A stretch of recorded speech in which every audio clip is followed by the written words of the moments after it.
Hey everybody, really quick. Unexpected visit from Mike in this episode. So there's a couple of points where there's either going to be conspicuous dropped audio or audio quality changes. I did the best to patch things up as best as possible. Apologies to Ashley. We didn't manage to miss all that much of your email. It's just not entirely 100% here, but we saved all the bits of it that we could. Sorry about the audio quality changes. Nothing is wrong with your listening device. Thanks a lot, Mike. Anyway, on to the episode.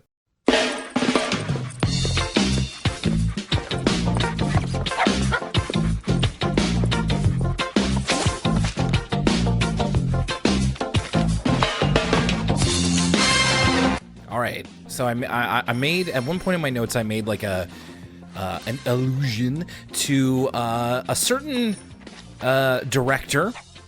And so instead of it coming in the middle of the episode, maybe we should just talk about it now. Lucas, where we are, when we're recording this, the Oscars just happened.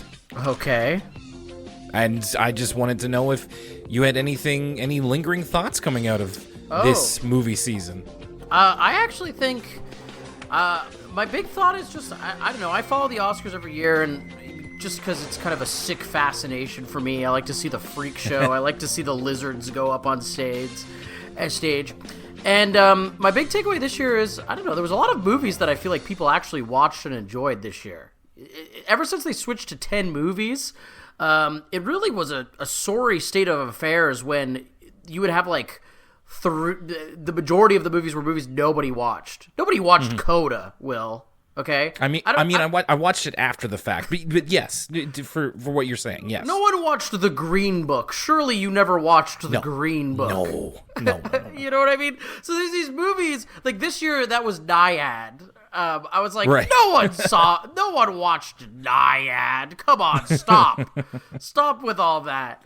But this movie, there was a lot of movies that this year rather, there was a lot of movies people actually watched, and it felt like this kind of mainstream Hollywood movie was a big deal again with Oppenheimer and Poor Things kind of having a adventurous, risque European sensibility to it, and that kind of sweeping up in award season, and Marty, Killers of the Flower Moon. I don't know, it felt like a big year for Hollywood, and as much as I like to celebrate all cinema, not just Hollywood, I thought it was a fun time. And the one that I really cared about was, it was cool that Godzilla won an Oscar. Yeah, that was cool. Especially because, the Oscars, especially this year where whenever they do the actor awards, it's kind of this like ego stroking session where all these actors come out, and even though they're not getting a reward, every nominee gets like their resume listed off to them and how amazing and special and perfect they are. And I was like, okay, enough of the ego stroking.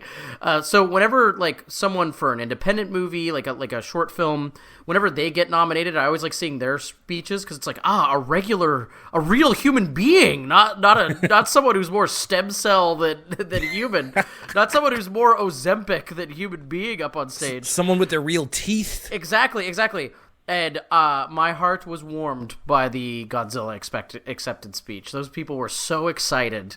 And they all looked like real people, and the excitement was just palpable. And I really loved that movie. So it was nice to see that get some kind of award recognition from Tinseltown.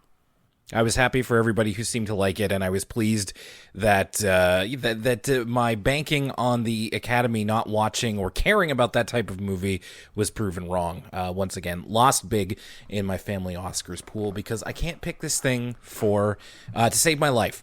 But welcome to Elwood City Limits, the episodic Arthur podcast. Will Young here with Lucas Mancini, and of course, I imagine there would be a bit more passion, Lucas, if there was a 90s Chinese movies Oscars that was going on as well instead, because that's what you're currently on. Yes, and that would be stiff competition. Who would win the 90s Chinese movie Oscar? Would it be Mr. Vampire? Would it be Once Upon a Time in China? Would it be Iron Monkey? The list goes on and on. It's endless. I guess there kind of was 90s Chinese Oscars, and that it was just the Hong Kong Movie Awards in the 90s. And it's funny, I've been looking those up because I've been watching all these Chinese movies, and I'm like, wow, like like if you look up what was up for the Hong Kong Cinema Awards in like 1985, it's like 5 of the best physical action movies you've ever seen in your life. So they were really spoiled with that Hong Kong cinema for the last couple decades. It's been a fun journey. You know, you've reminded me, and I swear this isn't because this is we're talking about a Bud and LaDonna episode that I'm not talking about the show. I just remembered this is really what I wanted to start off with here, because we're a podcast that's all about animation and the appreciation of the illustrated form, and I feel like we both would probably have something to say about this, especially you, Lucas, because you had a couple of very touching and heartfelt words to say about this when we're recording this in mid-March. Unfortunately, just about a week ago, Akira Toriyama passed away, the creator of Dragon Ball, Sandland, and Dr. Slump, and one of the most, until up to his death, one of the most respected and revered manga creators and anime directors, and really influence, like in the classic sense, influencers of all time in the medium of anime and manga. Even in the medium of art, period. This is one of those things where you really don't recognize someone's impact until it's in retrospect. Not only on the world at large, but on me personally. You know, we're animation fans. We talk about animation every week. And there's something about art when it's done so perfectly at its highest level that the magic of it, you know, the mechanics of what make it work become invisible to you because the reaction is purely visceral, right? Like I think about, you know, watching a movie from like Scorsese, right? Watching Casino. Yeah. At first you're like, wow, the filmmaking is so spectacular, but then it works so well that you start to forget about the seams of the filmmaking, and then you're just emotionally invested in the movie. So Akira Toriyama, you know, his art, specifically Dragon Ball, is so iconic, so ubiquitous, that I really never took the time to just like sit down and really stare at it and try and understand kind of what makes it what it is. And doing that now after he passed away, I can confidently say that he, you know, of course, Osamu Tezuka is the god of manga, as Buster reminded us in that Arthur episode. Yeah, that's true. But, you know, he was the generation before our generation, Will, and I think Akira Toriyama is the manga artist of our generation. And you can see it from the kind of outpouring from artists in all mediums and the impact he had. And not just artists, you know, people from around the globe. A truly international impact. You know, this isn't one of those anime that are only watched by Americans or Japanese people. It's watched and beloved the world over. But thinking about it from what we do in terms of like Arthur, I've been watching with my anime club Dr. Slump, which is his the series he did before Dragon Ball, and it's not a serious series, and it's not a fighting series. It's more so kind of like a kids show, or the manga was a kids manga that was gag based. This is little robot girl, Dr. Slump. She lives in Penguin Village, and there's wacky adventures, and through the art of not even manga but like cartooning, Akira Toriyama, he is amazing, like breathtaking at character design, at drawing a character using simple lines, simple shapes, and you are immediately able to tell everything you need to know about that character. Their whole personality is laid bare and present before you. And I didn't really click into this until I watched Dr. Slump, because unlike Dragon Ball, those characters aren't already iconic. I don't already have this extra context of these characters being famous. And in Dr. Slump, he's just throwing characters at you. It's like, in this episode, Dr. Slump meets a bug and an elephant and a alligator and an 80s rocker guy and a punk and this guy and a mailman. And you're seeing all these characters in quick succession, and he's just like, it's just character after character of these like amazing characterizations and cartoon characters. And it's really someone using that medium, the medium of cartooning, at the height of his powers. So, I mean, I could go on and on about, I love the way he draws cars. No one's been better at drawing little cars than Akira Toriyama. But I really felt the impact. And, you know, I don't often We've done a couple of these eulogies on the show, Will, and I don't often feel that emotional, but it definitely took me aback that day when Akira Toriyama passed away, because I'm just such a huge anime fan in general. Yeah, and I mean, it took me a little while to even realize what exactly that meant. Like, when I first saw it, I was like, oh, it was kind of like, oh, he was still alive. And because I don't really keep up with, I'm very much a casual anime fan, and I certainly don't keep up with where Dragon Ball is in modern times. But what I realized over kind of the day of thinking about it is that still, I am one of the many millions and millions and millions of people who have or at least had an emotional connection with Dragon Ball when I was much younger. It was a real gateway to me for, like, not just anime, but storytelling in general. And I was all about Dragon Ball Z, especially when I was a bit younger. So yeah, and it really made me realize, especially with all the tributes and all of the fan art and all of the different representations of Toriyama's art, like just how gifted he was. And I feel for modern fans of his stuff, whether that's Dragon Ball Super or anything else, that much like when, I'm sorry, I don't remember his name, but the creator of Berserk passed away and Berserk wasn't finished. And now I'm pretty sure Dragon Ball Super was still going on. So that really sucks. And so I feel for his fans in that way, and of course his loved ones, but he leaves an enormous legacy, an enormous shadow that is cast over anime, manga, you could even say, as you said, Lucas, art in general. So I wanted to make sure that we said something here, because he definitely meant something. His works meant something, and still do mean something to both of us. Yeah, so sorry to start us off on a bit of a somber note there, but I wanted to make sure that we did that before jumping into anything else, such as our emails over at elwoodcitylimits@gmail.com. We do have a couple of emails here before we start off the episode. First one is from John. Hello, all. I've just discovered your wonderful podcast. I'm still listening to season 2 and working my way through the series. I'm so late to the game, but I'm glad I am here now. I grew up on Arthur very heavily in my childhood and still occasionally revisit it to stay sane in this ever-changing world. I love your takes on the show and how you add so many pop culture and movie references to the show. Still cannot get over how much you both loved Buster's "I'm the one who burped" line from the pilot. That's my favorite Buster line, with how casual he delivers it and his face. My favorite character was always Binky and his lines. My personal favorite is when Binky meets the band Binky in Arthur's Fantasy, and he gets into the limo and says, "Sorry, no more room," and shuts the door. The comedic timing is so perfect. Seeing as you guys are coming up on season 20 and have only a few more seasons left to cover, will the podcast continue after the final episode? In some way, shape, or form, would love to hear you guys talk about Arthur fan theories, or maybe look at different characters and maybe do something like character studies. Thanks for all you guys do in helping me relive part of my childhood. John, simple answer is, I don't know. We haven't talked about it yet, and I don't plan to talk about it yet, because there is not much time left of Arthur, but it's never a guarantee that we're going to finish it. And I say that even with the finish line more in sight than it's ever been. It's like, there's still quite a bit to get through. So let's think about that when it's time to think about it. And it's not time to think about it yet. I'll say this. I have good news for him, which is if he wants to hear us talk about Arthur fan theories, keep listening past season 2. We definitely get to it. Oh, yes. Yeah, you've got a lot to discover, my friend. Yes.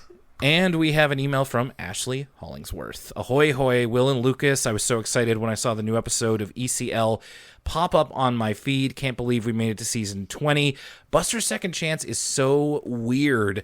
When I saw Arthur burst into the sugar bowl rocking the leather jacket, my jaw was agape. That's an image I won't be forgetting anytime soon. The episode really took me by surprise. I never knew where it was going next. Will, the return of Mike. Mike Yes. is back. Man, okay, I gotta stay super, super, super still. Mike's like a BT. I just started playing Death Stranding again, so just like, all right, if I just if I sit very still, then Mike won't know I'm here. We were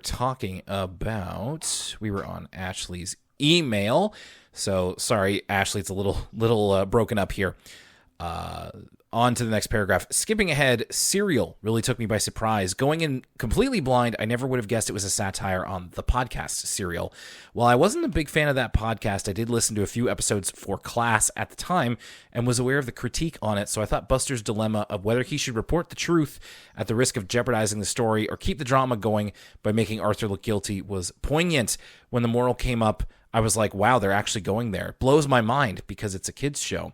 Also, just hearing the Arthur gang say podcast was weird to me because I've been watching since season 1. The show is always stuck in the 90s for me. So anytime we see the gang in modern times, it's a bit shocking. Not a bad thing at all. Just takes me by surprise as one of the old heads. The podcast Buster and Bitsy we're listening to gave me strong, beyond belief, fact or fiction with Jonathan Frakes vibes. Since Serial came up during the recent podcast, it got me thinking about my favorite cereals. Similar to Lucas, I would also dub Cinnamon Toast Crunch as my favorite. I don't eat it as much as I used to, but there was a period not too long ago when I was eating it on the regular, oftentimes as a midnight snack. I was also a huge fan of Fruity Pebbles and mini frosted shredded wheat. These days, I also find myself leaning towards the boring cereals, like plain Cheerios or regular Corn Flakes, but I still like to add a spoonful of brown sugar for a little sweetness. And sorry, Will, I got to agree with Lucas about Raisin Bran. I'm not the biggest fan of raisins, but there are some days where a bowl of the bran hits that sweet spot. Sad to report, Trix in the States are also round little balls. I miss the days when they were shaped like little fruits. Happy to see season 20 off to a decent start. Thank you very much, Ashley, and thank you, John, both of you, for your emails. You can send yours to elwoodcitylimits@gmail.com. If you're a patron, if you're one of our patrons, don't forget that we have the latest episode of ECL Origins, which we are talking about the amazing world of Gumball. Great episode that we did where Lucas took the reins a little bit in terms of watching a show that he knew way more about than I did. And that was a very interesting time.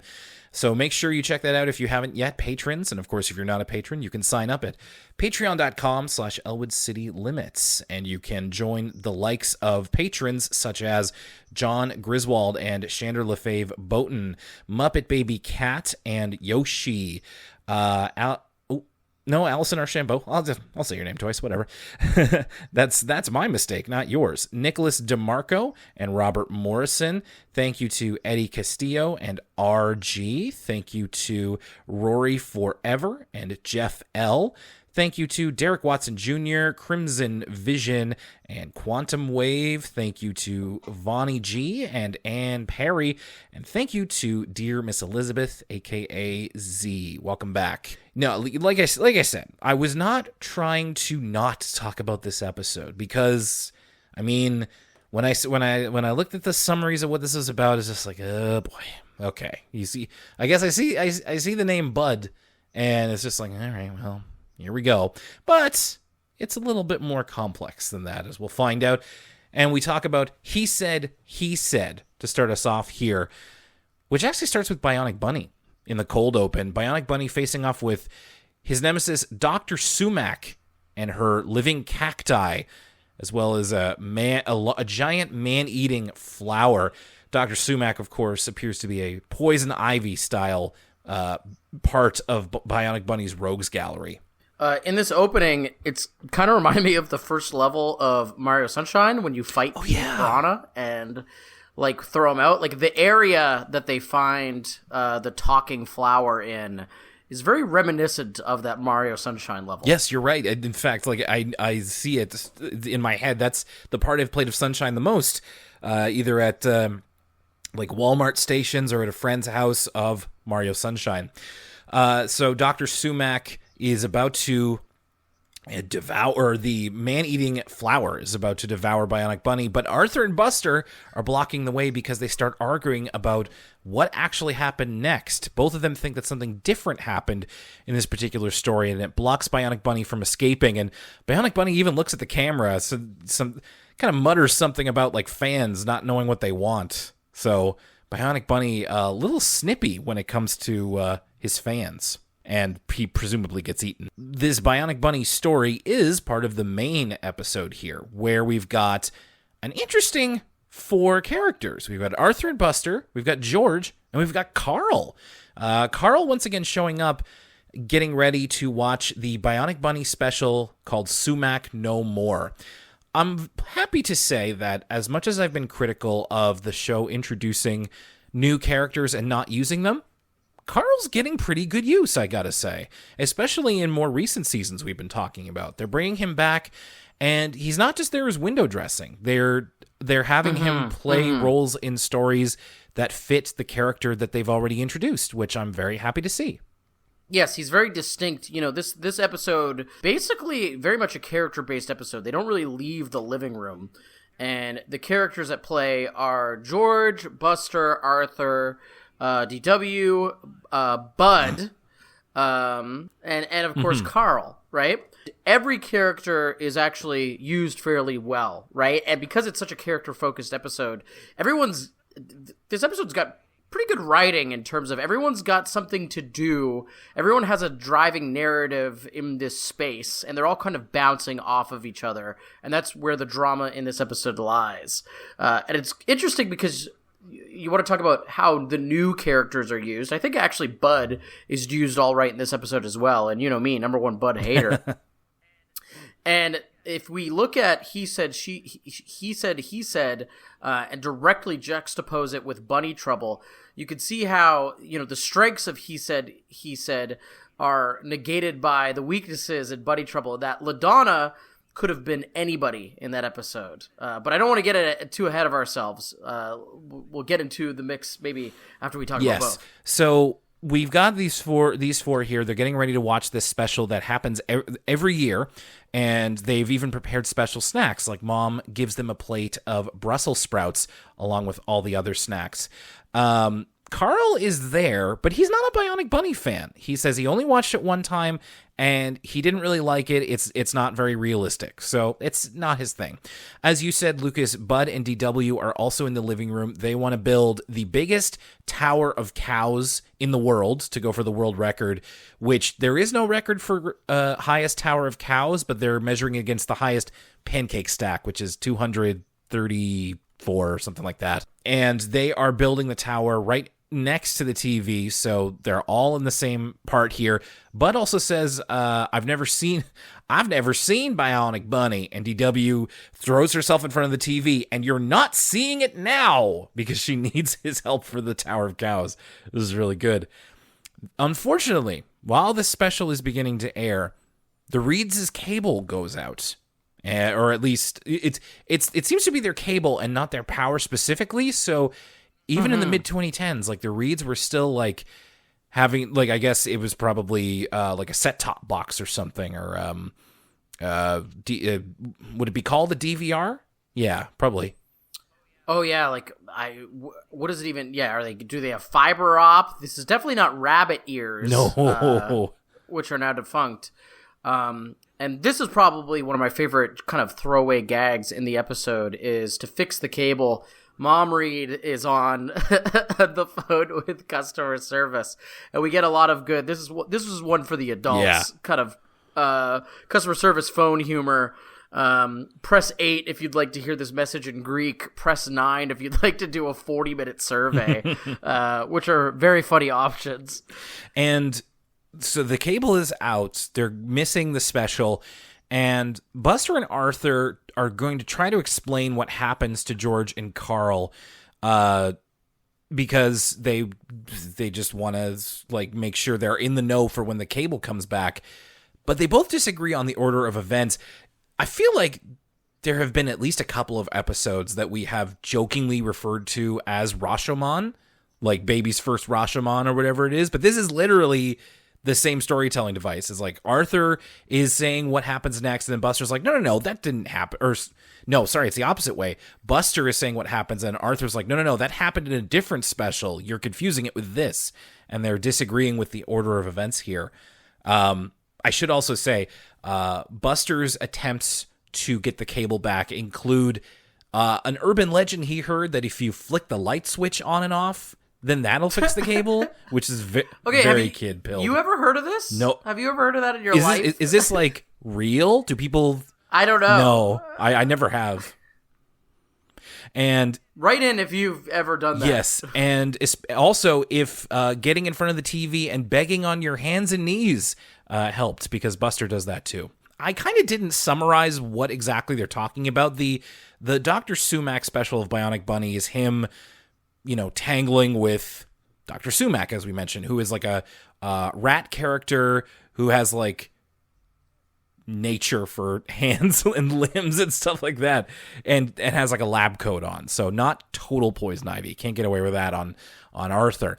But I didn't want to get too into the weeds on like describing what they're describing, because it's not really important for the episode. So while this is going on and DW and Bud are building the Tower of Cows, of course Carl's not interested in Bionic Bunny, so he keeps going over to their tower and suggesting better ways for them to build it. Like he's suggesting like buttresses and different stacking formations in order to build like an actual functioning tower. So this is more what he's interested in, which I don't blame him there. At some point, Carl is trying to build this tower, but then Arthur and Buster start arguing, and DW and Bud start arguing because Bud's interested in Bionic Bunny and DW's trying to pry him away.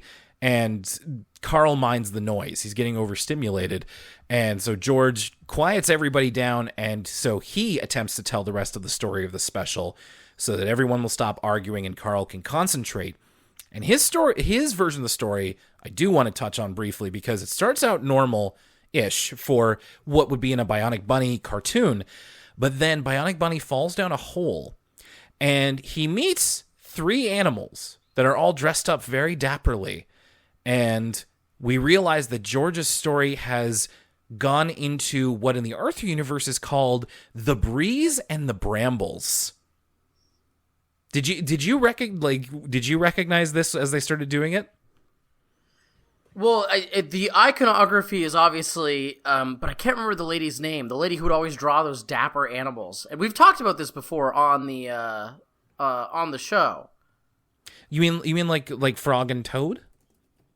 Well, not just Frog and Toad. There's the you've probably seen memes of this where she's like, those animals are dressing. Just a second. But do you know what this is? What this is a parody, like a direct parody of? Beyond Frog and Toad, or is it a parody of Frog and Toad? No, so it's parodying something very specific. The Breeze and the Brambles is a parody of The Wind in the Willows. Are you familiar with The Wind in the Willows? Yes, I am. Catherine, oh my goodness gracious. Kenneth Graham made The Wind in the Willows. Yes. But I've only seen adaptations. I'm not familiar with like the original novel. Yes. And neither am I. What I'm familiar with is there was, when I was quite young and very early in the mornings on YTV, there was the stop motion animation of The Wind in the Willows. And it was really like weird, and they don't get into it much here. So like Bionic Bunny falls into this hole in Ferret's house, and there's a toad, I believe a badger, and then Ferret, and they're all dressed up in people clothes and speaking in these like British accents. And that is reductively what you could call The Wind in the Willows. It's very much like British pastoral countryside animals dressed up in like sweaters and smoking pipes, and like British gentlemen. And whether it's in the books, a little bit like Beatrix Potter, Peter Rabbit, that kind of thing. Yes, Beatrix Potter was what I was trying to think of earlier, by the way. I see. Yeah, and The Wind in the Willows is very much... You could call it that, but in here in Arthur it's called The Breeze and the Brambles. And there's a tiny little part of my brain that has a little bit of time for The Wind in the Willows. We talked about podcasts we recommend on the last episode. Check out the What a Cartoon episode on The Wind in the Willows. It's fascinating to learn about. And check out the stop motion cartoon. It's from, I want to say, the 80s, might even be the 70s, but it's like, it's weird. It's weird in a cool way, and it's very, very chill. I might watch some when we're done here, actually. So that's what George's devolves into. DW, the only person who's interested in this is DW. She says, I like this story. It has animals in vests. Yeah, they're not really biting on George's story here. The tower starts to fall. By this point, it's like, it's not a straight single line of cows. There's like cows lined up in columns vertically, horizontally. They've got the game box on the top, and the tower starts to fall, and Carl is trying to keep it steady, and he needs more people to help him. And Bud's like, "I'm sorry, I just wanted to find out what happened in the Bionic Bunny." Carl just tells Bud exactly what happens from memory, including the commercials. He remembers all the commercials. So it turns out the one episode of Bionic Bunny that Carl had seen is this special, and he has a strong enough memory that he can remember every part of it. Or he summarizes it very dispassionately. He's not really interested in it. Finally, the cable comes back, the special comes back on, and it ends exactly how Carl says it did. But in all this time, of course, everyone liked the versions that everyone else came up with instead of what actually happened. And they do finish off their tower. It's so tall that Mom is the one who puts on the Bionic Bunny. It's kind of like a headband with the rabbit ears, his little antenna thing. They have the little toy version of theirs. So that's what they top it off with. This episode, have you ever seen Welcome to Eltingville? That sounds really familiar. It was an Adult Swim pilot based on the comic Eltingville. Yes, I know exactly what you're talking about. And the one episode that they made of the animated series is like an extended argument, an extended kind of geek argument, the kind that we don't really see these days now that things like Marvel are kind of mainstream and the biggest properties in the world. But there was a time where the only people who knew about that stuff were nerds and geeks. Yes. And in Welcome to Eltingville, there's the whole episode is kind of this extended, do you remember this? Who did this when and this happened? And, who name all the Star Trek captains, stuff of that nature. And Buster and Arthur's kind of initial back and forth. I think there's at one point where Arthur indignantly says, "Are you saying I don't know Bionic Bunny?" That really reminded me of that argument from Welcome to Eltingville. Kind of a weird reference, but again, another great What a Cartoon podcast. If you want the history on Welcome to Eltingville, if you go and watch it now, especially our younger listeners, this is going to feel like a relic, because I watched this semi-recently for that What a Cartoon episode, and it was like it's like a time capsule of how nerds used to be, still kind of are deep down, but like what being a nerd looked like in the late 90s, and it's a much different animal than what it is today. It's so fascinating. I'm glad you brought that up. I think that's worth checking out too. And now, a word from us kids.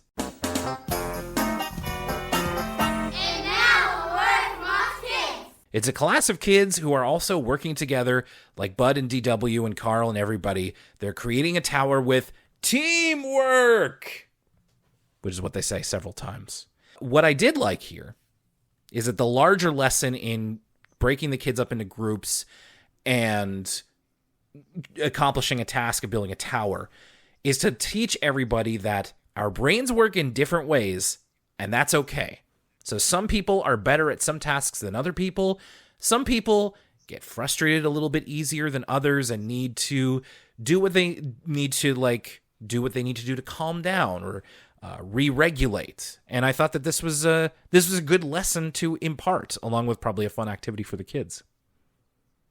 This is the rare case where the Word from Us Kids episode, which is usually kind of a pretty obvious, it's either a really obvious kind of reiteration of an episode's moral, or it's totally has nothing to do with the episode whatsoever.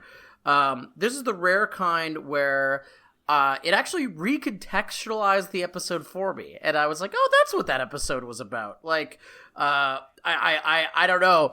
I wasn't able to break through the kind of surface narrative of, okay, they really want to remember this Bionic Bunny episode, and they're distracting Carl, and they build the tower. And then with this A Word From Us Kids, I was like, oh, I got outsmarted by the kids show. It all came together for me, and I was like, oh, it's about, people's brains work differently, and if you could use that as a strength to we're greater than the sum of our parts, and so I this is one of the first times A Word From Us Kids segment ever did that, so I thought that was notable. I'm going to keep it a buck with you, Lucas. I didn't put that together, so I'm glad that you said that out loud, because this children's show went over my head. But thank you. I'm glad you mentioned that. The thing I wrote down is that I said the teacher looks a little bit like Greta Gerwig. So that's what I was focusing on, and that's what I meant when we started off talking about the Oscars. Hi, I'm Carter Loggy, one of the listeners of the Elwood City Limits podcast. If you want to support the podcast, here's some things that could help you. You can listen to the podcasts on Apple Podcasts, Spotify, Google Podcasts, and more. You could also check out their YouTube channel, which is youtube.com/Elwood City Limits. That's where I usually listen to the podcast. For social media, there's X, formerly known as Twitter, at ECL Podcasts, Instagram.com/Elwood City Limits. For Twitch streams, it's twitch.tv/Elwood City Limits. There's also Facebook, facebook.com/Elwood City Limits, and Tumblr, elwoodcitylimits.tumblr.com. You can also go to their website, which is elwoodcitylimits.libsyn.com. If the podcast is not on the service you use, just let them know. Finally, pay as little as $1 a month to get bonus content and getting ECL episodes a week early. You can go to their Patreon, which is patreon.com/Elwood City Limits. That's all from me. Let's get back to the show. And now, back to Arthur. The second part of our episode is Bunny Trouble. And we start this off with Arthur and DW. You know, Lucas, there are some things that you can do by yourself and other things that you can do together. But if you're looking for a lost bunny, you may need special help. And I kind of thought we would never get one of these again. But it's time for an Arthur meme alert.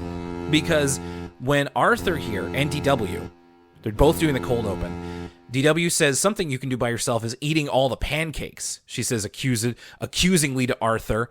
And we see Arthur put a fork into a stack of pancakes, open his mouth, and put them all in at the same time. This screenshot of Arthur with his weird open mouth. I've seen this around both as a meme unto itself and also as an illustration of like, the latter days Arthur animation doesn't always look great. What's interesting, when we're watching these episodes on YouTube now, because a lot of the newer episodes of Arthur are on YouTube officially, Mm-hmm. and you can see the engagements. You can see what parts of the episode on the kind of seeking bar are the most watched.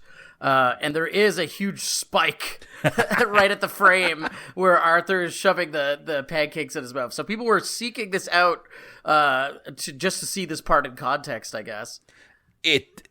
I mean, listen. I don't want to bag on the animation too much. We've already said how we feel about it. And as I've said, I think I'm a little bit warmer to it than you are, Lucas. But that frame, and I had it paused because I wanted to take my own screen cap of it. It looks bad. Like, it looks real bad. Like, especially when you look at it, you've got everything Arthur, and then they put the mouth a little bit askew on his face, so you can see where his mouth would normally go, and you're like, my brain can't accept what it looks like. It looks wrong. So, and I imagine a lot more people feel that way. And I know that sometimes I get hung up about silly things. Like, one of the things in latter-day Arthur that drives me nuts is when his eyes don't line up. And I know I've said that before. I apologize.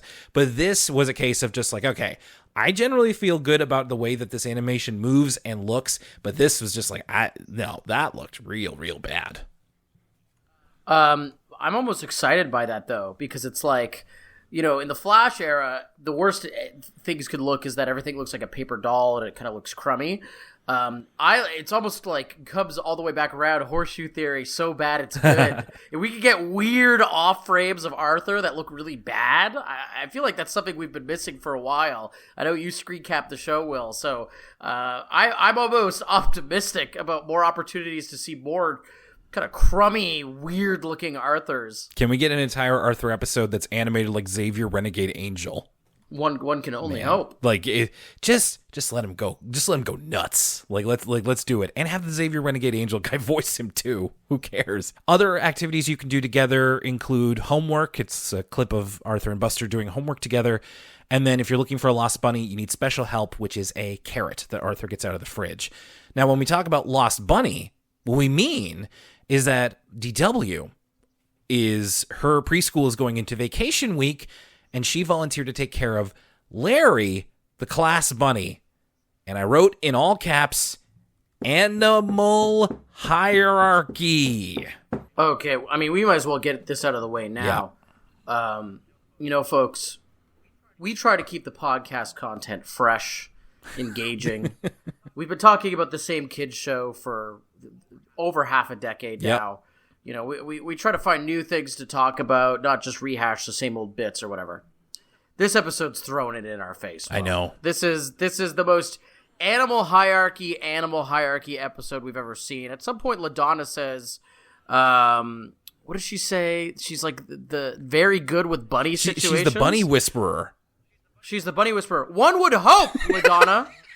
One would hope. You're the really you whisperer. Because, big deal.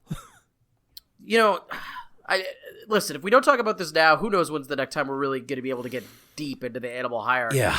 They do call themselves, the bunnies specifically, of all the animals, I feel like the bunnies are the ones where, we never really hear Sue Ellen or Francine talking about what animal they are. That's true. The only ones are really, Buster. They're always talking about Buster. He's a sad, sad bunny. Yes. Art Garfunkel iconically sung that he was a sad, sad bunny. TV isn't funny. And he's always talking about his ears. He's doing gags with his ears. The other animals essentially act like they're human beings, and the fact that they are animals isn't really brought up. They don't have special skills because they're animals, that kind of thing. The one that they do kind of set apart from the rest are the bunnies. In the lice episode, he was worried about the lice and his big ears. Yes. And it's made notable. They're talking about, I'm going to jump on the bunny's head. So it's clear that the bunnies are different and that they are bunnies. They've referred to them as such many times. So of all the things to be a class pet, the fact that it's a bunny and they call it as such, well, it just makes your head spin, Will. I know. This is so brazen. Man. I have some notes peppered in along here, but right, this episode heavily involves LaDonna and Bud, both of whom are bunnies, and it's like LaDonna calls herself a bunny whisperer, and just what's the difference though? And Lucas, that's a great point. I'm so glad that you said that about how Buster's species is the only one that's explicitly brought up. The only other one I would say maybe is that Arthur spells Aardvark, but that's kind of like a wink, wink, nudge, nudge kind of thing. They don't acknowledge these. When I was younger, I didn't even know some of the animals that these kids were trying to approximate. I didn't realize at first that Binky was a dog, or Francine and Muffy are monkeys, or stuff like that, or that Sue Ellen's a cat. So, but they will say Buster is a bunny. You can almost call him Buster Bunny, but that's Tiny Toons, not Arthur. Yeah, this is real strange, and we do see this bunny quite a bit. Larry, I will also say, Larry is very cute. The episode starts off with a nice little shot of Pal eating something in his sleep, and I wanted to take a breath here and just be like, who we haven't heard from in a while? Pal's voice actor. And nothing against that voice actor, but boy, it's just nice to have Pal being a dog, and it's nice to have Larry being a rabbit. This could have been a dog and baby episode so easy, dude, with Larry being taken home by DW and he makes friends with Kate and Pal and runs afoul of Nemo. This could have been worse really easily. So I'm glad that the animals I'm glad that how do I say the funny animals. Well, the non-funny animals. I'm glad they're not talking right now, and I hope it stays that way. We'll see. Anyway, DW taking home Larry. Miss Moore. I wanted to ask you, Yes. Will. I feel like we see this in American cartoons all the time. There's a class pet, class turtle, class whatever. Yeah. No one I've ever met here in Canada has ever had a class pet. It seems like an American thing. So I didn't, but another class in my grade did, and it was they hatched chicks from eggs. Wow. So and I was jealous. I wanted to be in that class because it seemed really cool. But you're right. It falls in the category of classes that had swimming or schools that had swimming pools of like who's that for? Who does that? It does seem to be a little bit more of, I'll say, maybe stereotypically an American thing. I'm sure maybe there's other Canadian schools that did it, but apart from little baby chicks in grade 2, no, we didn't have one either. And I don't know of any of my friends who did, except for my friends in Miss Ryan's grade 2 class. So yes, Miss Morgan not so subtly denies the Tibbles' request to take care of Larry, which is, she says like, oh, we wanted to bring him to a bit more of a peaceful home. And just like, I don't even want to think about what the Tibbles would be doing to or with Larry. DW very excited to be taking home Larry, very protective of him as well, because she wants to prove that she can take care of him. And Mom says that it makes sense that DW would want to take care of Larry because her favorite book used to be Hop Along Bunny, which we see a little bit of an excerpt from here. This is not as long as in the last episode Fern's thing, but we do get to switch up the animation style a little bit as we see the illustrations of Hop Along Bunny and done in a different style than what Arthur looks like right now. Well, even more so when we see it during the dream sequence later on in the episode. Which almost becomes, Fern's sequence reminded me of like other PBS shows from this time. The dream sequence that happens later on in this episode reminded me of Homestar Runner. I was like, this is Homestar Runner-esque. But we'll get to that in a moment. I totally see what you mean. I wanted to note here that Hop Along Bunny, I wonder if it's part of a series with Hop Along the Frog, which is the book that DW borrowed from the library when she got her library card. Just two Hop-Along stories. I wonder if that there's meant to be any connection there. Mom reads DW Hop Along Bunny, and she gets the feeling that, well, maybe Larry's like Hop Along Bunny. Maybe he wants to be outside and eating the grass and like being in nature. Maybe that's what he wants. So she takes Pal's leash, and she takes Larry outside. There's explicit instructions on his cage to not let him out unless he is securely fastened, or restrained, so to speak. So she takes Larry outside. The leash is hanging off of Larry. He's much smaller than Pal, and she doesn't secure him. And when DW's not looking, Larry hops away, and DW is very upset about this. So she enlists Arthur to help, and she's near in tears at this point. I forget exactly what led into this line. I apologize. But there's at one point where, it's where Arthur eventually enlists LaDonna's help here along with Bud. And he says like, oh yeah, LaDonna's really good with animals. Like she once had a pet rat. And DW just says straight to his face, a rat is not a pet. It's not even like it's not even especially pet. It's like a rat is not a pet. She's just like, no, a rat's not a pet. Like just like unwavering in how just like, no, that's stupid. Why would you say that? As we mentioned before, LaDonna comes with Bud to the backyard. She's a bunny whisperer, Lucas. Is it because she is one? She's like, hey, Larry, man, you gotta rein it in and come back. We miss you. Well, and so her method here is to do some sort of meditation circle and cast Larry's name out into the ether. Speak it out loud so that he can like follow it home or some such nonsense. Meanwhile, Bud is taking care of DW. He says, come on a picnic table and I'll tell you a story. DW says, it better not be one of your boring ones. So even she has her limits with Bud. There is a brief part here where Larry winds up in the Tibbles' backyard while they're playing cowboys, but thankfully he gives them the slip. They want to take Larry so that they can prove that DW couldn't take care of him, and then they'll be heroes for getting him back. But he runs away, hops away. Larry does end up back in the Reeds' backyard, and thanks to bait from a carrot, I don't really know if it's thanks to LaDonna's chanting or anything, but Arthur puts down some carrot pieces and they put him in a net and they catch him. While all this has been going on, and in between crying intermittently, DW has cried herself to sleep and listening to Bud. And they get both of them back into the room, DW and Larry, and we have a dream sequence here near the very end of the episode where DW dreams that she's in the Hop-Along Bunny book, and the Tibbles, in this version of the book, the Tibbles scare Larry away by calling DW bunny loser.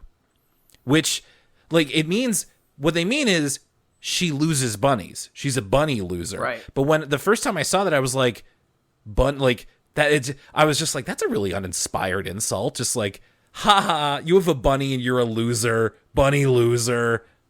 I'm like, all right, guys, go back to the drawing board on that one. So again, Maybe I'm just like out of it today, but that also was like, I think this children's show is going over my head. No, I don't know. Buddy Loser is, if you've been watching Friday Night SmackDown, it's kind of Arthur's version of Diarrhea Dwayne, where it's like they're trying to get us to chant Buddy Loser, but I don't think it's gonna catch on. Yeah, it's, you know what? When The Rock was feuding with CM Punk, I could have seen him going, Bunny Loser. Bunny loser. Or maybe if he feuds with Bad Bunny, he can say that. DW wakes up from her dream. Like we said, and like you were talking about, Lucas, this is where we get the animation in the Hop-Along Bunny book style, which I like your comparison to Homestar Runner. I can definitely see what you mean by that. DW wakes up. She sees that Larry is back where he belongs, and Arthur feeds him a carrot, which she's like, he doesn't like carrots. But then, I mean, obviously Larry does, and she admits that, okay, Arthur, maybe you do know a little something about taking care of bunnies. Man, that was a weird one that ended up being a weird one to talk about. But Lucas, let's touch base here on what we just watched. Let's go back to He Said, another in the surprisingly versatile lineup of Arthur episodes that have the Rashomon storytelling style. What did you think of it? I know. Well, to use a Chinese movie comparison, Will, it's a little bit like Jet Li and Hero, where you hear the story told from all these different... And Jet Li keeps going, no, that's not what really happened. This happened. Oh, Hero's a great movie. A fantastic movie. Yeah, I really liked He Said. Is it He Said? Yeah, He Said. I know. Sounds wrong. It doesn't sound right. I know. Right. I kept slipping up to He Said. Yeah. Yes, I really liked it. Maybe my favorite Bud episode. I mean, it's not really a Bud episode, but probably the least irritating Bud's ever been. I think Carl was used greatly, where he's not a caricature, he's just he's a character with certain traits, and they used his traits to cause drama, just like they use George's or they use Buster's. All these characters are we're trying to accomplish two tasks. We're trying to build this tower, and we're also trying to kind of recount this Bionic Buddy episode, and try to do them both at the same time is making them both more complicated. And it's not until they realize, and again, I needed the word from us kids to spell this out for me. It's not until they realize that they need to play to everyone's strengths that they could get all this accomplished and then some. And I liked how, the whole episode's in one location. Dare I say it's a bottle episode in a way, because we don't leave the living room. So I don't know. I thought it was really creative with the writing and the storytelling. And for an episode where the drama is, can they build this toy tower and will their cable go back on? I thought it was actually fairly engaging. So thumbs up for He Said. I think you're a bit kinder on this episode than I am, to be honest with you. There are good things about it. I will admit. And chief among them is Carl. I'm very happy that Carl continues to be used, not just as like another character on the roster, but they're using him in a way that makes sense for his character and makes him feel featured without being, token representation. They don't really say anything about his autism in this episode, which they don't have to, especially if you've seen him before. And yeah, I think what I really wasn't crazy about is that a lot of this episode is watching Bionic Bunny footage, And it kind of made me realize that, like, I don't really care about when we focus on Bionic Bunny for too long, which is why I didn't take a whole lot of notes for this episode. It's just like, all right, Bionic Bunny, you know, meh. It's and the like, it's like, how does this episode actually go, sort of thing. It's like, I feel like we've also done this before. The Wind in the Willows parody really took me by surprise, and I liked that a lot too. And the way that it tied into A Word From Us Kids, and this is how the podcast can improve viewings for me. Makes a lot of sense in what they were trying to get across. So yeah, like it's all right. I don't have any strong feelings for it, but I'd say I like more than I dislike. Well, and Bunny Trouble was funny to talk about for sure. So I'm glad that our conversation ended up living up to that. It's also like, I guess, feeling kind of mid about it. It didn't feel like it wasted my time. It didn't feel like, you know, insulting or boring or anything like that, especially because Larry's so cute. I think he's just a cute little bunny. But it definitely brings up a few questions that were distracting me from engaging with the episode. And it's very much, it's a very, if you pardon the term here, it's a very fluffy episode. Because it's really just about, they lose the bunny, and then he comes back. That's about it. There's nothing huge on the line, and that's okay. And also another example of where, like, Bud's in this, and he's not very annoying. So I can see the use in that. I guess I would say I like Bunny Trouble a tiny bit more, but also still kind of in the middle on it. Yeah, it's funny. The term you used was mid, and I have that in my notes as well. I have no thoughts either way, but you know, the most fun about Bunny Trouble is this kind of meta conversation about what does it mean for the animal hierarchy. I gestured to this at the start of our conversation. LaDonna, you know, why does this have to be LaDonna in this episode, right? Like, what reason, what does LaDonna do in this episode besides saying, I can speak bunny? That literally any other character that we're already familiar with, whether it's Muffy or the Brain or anyone else, could have fulfilled that role and probably have been more interesting or had more interesting things to say or do.